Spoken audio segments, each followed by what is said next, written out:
Welcome back. Welcome back to Argus Hamilton's Comedy Store tonight. We got a great crowd tonight. They're wonderful. I love you guys tonight. This is one of my favorite crowds of all. And our first guest, it's a privilege to bring to her. I've heard a lot of wonderful, wonderful things about her. Very, very funny lady. And you viewers and some of you locals may also recognize her from America's Got Talent on NBC. Yes. As a matter of fact, that's NBC's highest rated show. Yes, I've heard. Of course, yeah, but to be the highest rated show on NBC is like being the least drunk Australian, you know. But she is a sensational talent. She was nice enough to spend a night here with us before she moves to New York. Is it tomorrow? Tomorrow, yeah. Oh, wow, wow. Give it up for Jackie Fabulous, ladies and gentlemen. Hey, guys. Now, you were a semi-fabulous. You were that's very good. You were a semi-finalist on America's Got Talent. How'd that work out?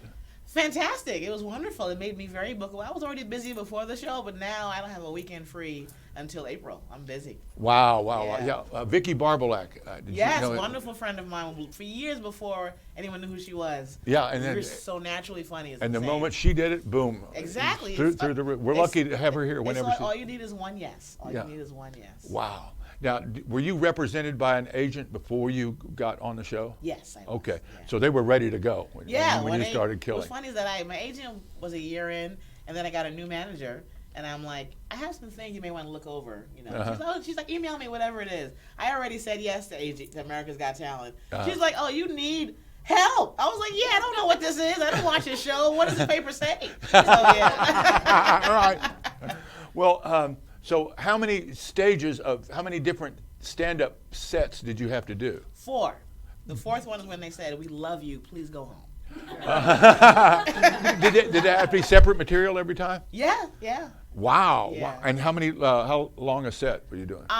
They wanted it to be under 2 minutes. Oh, for crying out! The crowd would take you to 4. They let me do almost 3, and because they cut up whatever they want to use for the internet or whatever. So I look at it this way: it was a 20-minute set for a pro. Yeah, that's right. Meaning 5 3-minute sets. Right. So that's if you can't do that, you shouldn't be on the show. Well, you just you made me think of something because back in my day in the '80s on the Tonight Show with Johnny Carson, you'd do 7-8 minutes at the outset. It was that long for a late night set? That's because people had to walk all the way around across the living room to change the channel. Okay, but today you've got to be fast and funny in 2 or 3 minutes, or they'll look around. Gone, yes. So that's interesting that they have that policy. What was the crowd setup like on the set at NBC? Were they close to you or far away? Or? No, they were theater crowds all the time. They were Right. Yeah. So it was a perfect setup. They weren't close to you at all because the stage, as you know, it's gigantic. Yeah. Because they had animals and horses when I was on the show. Really? Yeah, it's like a manger scene. Right? Yeah, they had and a guy out of a cannon. Although that was outside, so that's not fair. But the stage is gigantic. It's like a Broadway stage. It's a huge stage, and little me and the audience is up there in the ceiling also. Was it fun? Was it a good room? Did It was the fantastic. laughter carry well? Oh God, so well. What did you talk about on the show? What kind of material did you do? I talked about me. I just talked about what it's like to be a woman who's over 40, who's black, never dated outside my race, plus size, a lot of self-esteem building stuff where a lot of women would message me and be like, "That was me," you know. You're like Oprah with punchlines. There you.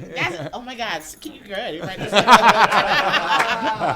I want. That's the goal. I also am a public speaker, and I want to be Oprah, but funny. Right. Most speakers are not funny. So in other words, you're a born talk show host, is what you are. I am. Yeah, exactly. Thank you. Can you give me a job? I can give you a recommendation. There you go. That's all I need. Let me in the door. Everybody in the industry knows me now, has no idea what I used to be like. So I might be able to help you. Clean slate. I've outlived my reputation. That's everyone's goal, isn't it? Yeah, I'll be sober 33 years on Sunday, and so nobody who's still alive in the business knows who I really am. Everyone who saw you streaking is dead. Streaking, that's a nice word for it. Well, you're classy. You're classy. Yeah, yes, yeah. I always dressed well. That kept the dealers fronting me. They were sure I'd pay them back as well as I dressed, right? But anyway, tell me some of the material that you do on the show. Just talking with my mom. I'm raised by a Jamaican immigrant family. Well, and what it's like to grow up with someone who's not Americanized but thinks they are, and I wasn't allowed to date till I was damn near 21. 'Cause Really? I still live there. So there's a lot of family material. So people would always perceive you as a typical attractive African American woman, but you're Jamaican. Back up. What was the second word you said? African American. I said assume. I said. I mean. You don't want to give it to me, do you? Attractive. There you go. Oh yeah. Can you clap, please? I need somebody. Thank you. Well, thank you. I'm in my 40s. I need reinforcement. Well, be careful with me in that department. I go to meetings for that too. One lay at a time.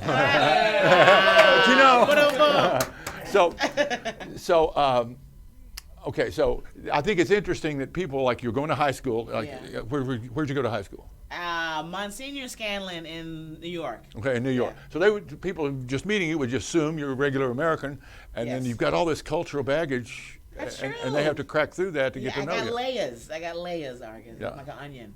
So that would isolate you, and you would find your connection with people when you would get on stage. Not even that. Just boredom.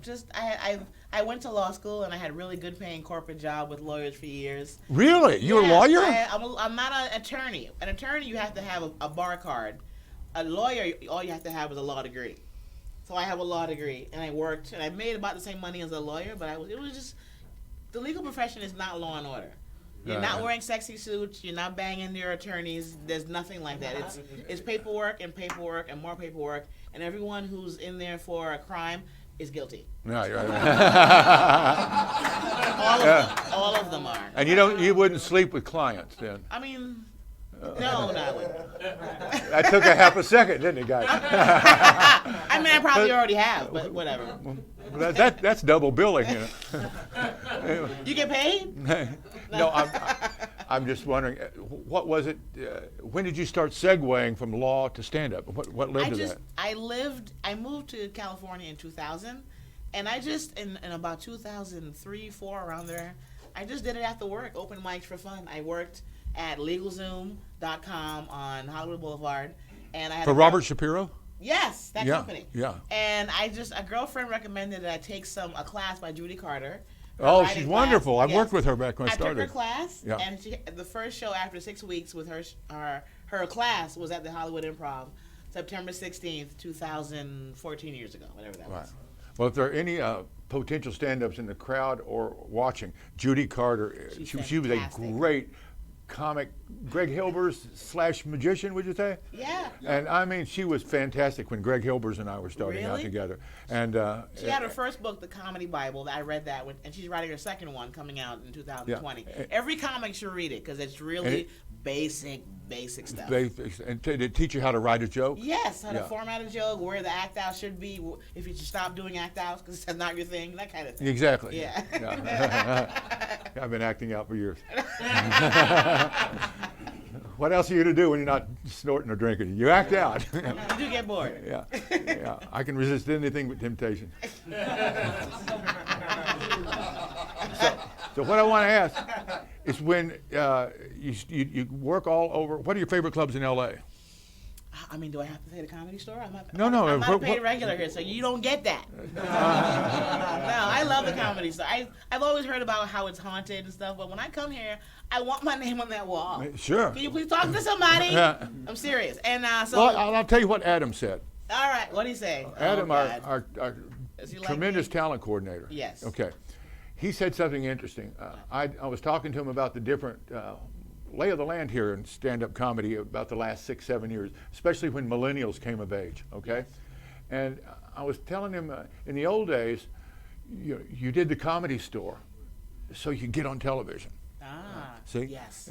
Today, you do television so you can get on at the Comedy Store. Ah. It's the other way around. Does that mean I'm passed? Yeah. And so what Adam said is, he says that's absolutely right. He says, to make somebody a regular now, they have to not even need it. So you have to go out and get that HBO, Showtime, Netflix special while you're in New York. Then you come back into LA on a chariot, and boom, they just. I don't accept any of that. That is not fair. Well, I'm not exacting you to accept it. I've performed here hundreds of times. Yeah, well, I'm telling you that's how backed up he is with talented young people that want to get up. he hasn't passed a black woman, I think, since Candace Thompson. I keep very close tabs on this kind of stuff. Why are we back? I'm sorry, we're making this I'm rallying for myself. It's so selfish. Yeah, I understand. But I want to be passed. I got that. She's talking to a Southerner. I'm sorry. Now back to you.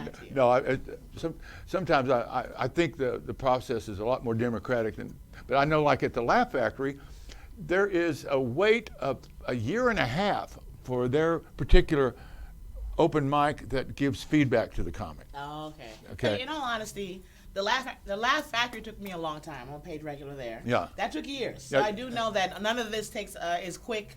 You got to go through a lot And Jamie has a great room there. Yeah, fantastic. And Yeah. I've auditioned for Jamie maybe 4 or 5 times. Yeah. I've had all the referrals from everyone. But honestly, and all joking aside, when it's time, it all happens. Uh-huh. I can make all the videos. I can stalk Adam if I want to. But none of that matters because honestly, when it's time, it all happens one after the other. And it happens when you're working and you don't care anymore. That's exactly what Adam was saying Just in the work, first place. work, and When then you all of don't a need sudden it, get it comes to email. you. Exactly. Yeah. So I'm busy. I haven't had time to do the potluck and go pay my dues here because I'm working. Right, So exactly. I'm doing what I'm supposed to be doing. I'm working. So when you're out on the road, let's say how many minutes, let's say you're headlining a place, let's say in Houston, how many minutes do you do?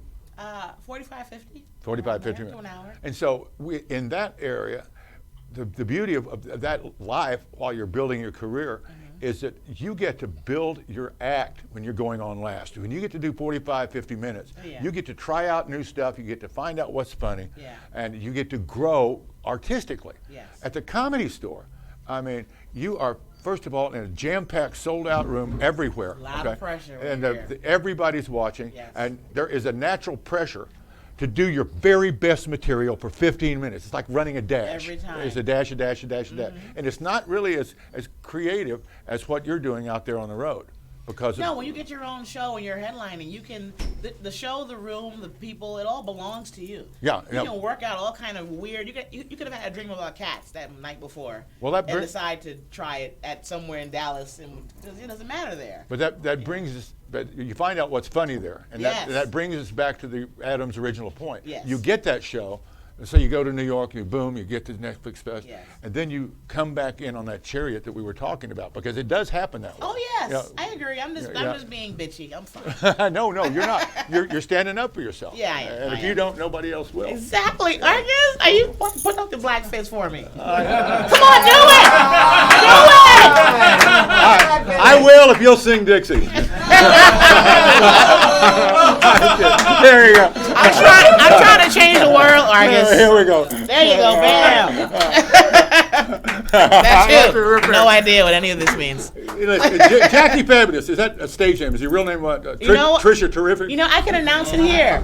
I've been going by Jackie Fabulous for about 10 years. I did just go to court to change it legally. You are the first one I've ever told. Yes, I didn't tell anybody. Yay. I was her first. You were my first. And it's been a long time. So, What's your new name? Jackie Fabulous. Oh, it is. Oh, okay. I got rid of my birth It doesn't sound Jamaican. It sounds a little Frenchy. Well, I was born in America, and there's French. I don't know what's going on back in the lineage, but it was Jacqueline Jeanette Champagne.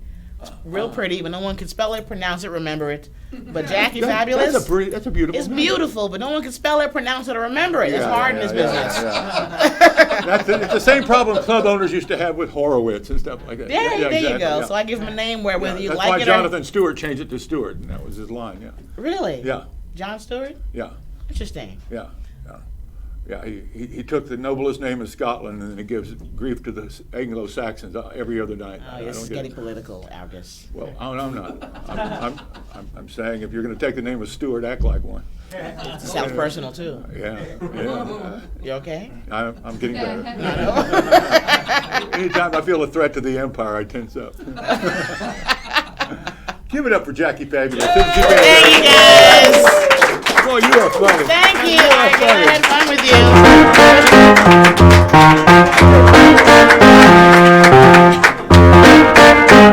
you.